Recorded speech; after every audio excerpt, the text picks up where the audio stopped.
Procrastination isn't always a bad thing. Learn why waiting can sometimes be a healthy, intentional choice, and now to make it work for you. What if I told you that procrastination can actually be healthy? Would you believe me? Now, wait, hear me out. By definition, procrastination is simply the act of delaying or postponing something. That's it. No moral judgment baked into it, just the choice to wait. And if we're honest, we've all done this, sometimes for really, really good reasons. See, waiting is actually a part of human nature. Many cultures, in fact, thrive by learning to pause, wait, or postpone actions. In business, patience and timing is everything. Whether it's planting crops or negotiating a deal, or maybe even dealing with what you want to do, when you want to speak, and how you want to act, waiting is woven right into the way that we make decisions in our lives. So let's break this down a little bit. Procrastination isn't inherently good or bad, it is quite contextual.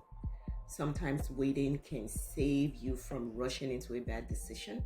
Other times, it can be a signal that there is something deeper that needs your attention, like, fear, uncertainty, or even perfectionism.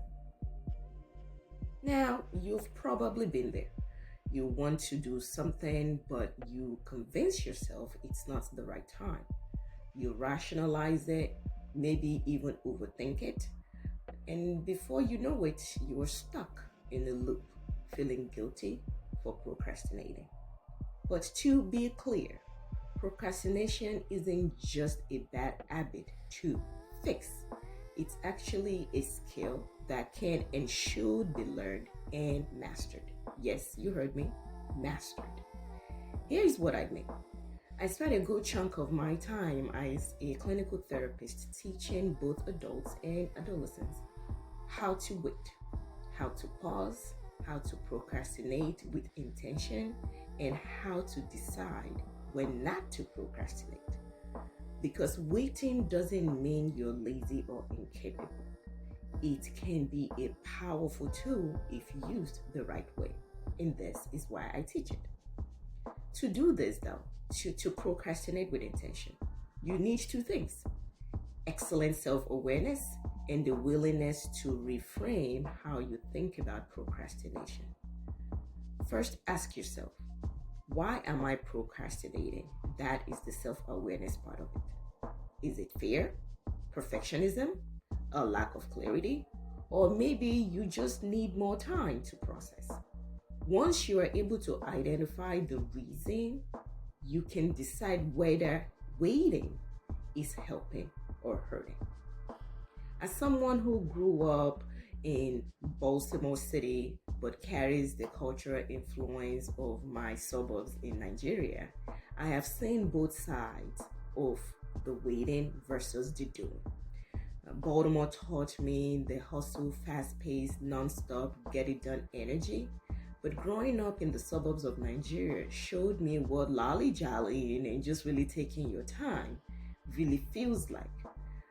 At the end of the day, the reality is that learning how to balance both is quite important.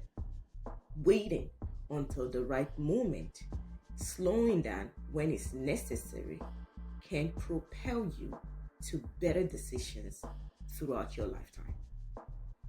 The truth is, rushing through life isn't the key to winning. I know this is what most people will tell you, especially if they still have that hustle mindset.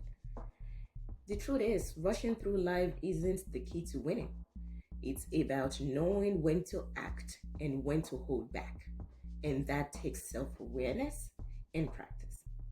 So the next time you find yourself procrastinating, don't beat yourself up. Instead, pause and ask, what's the purpose of my waiting right now?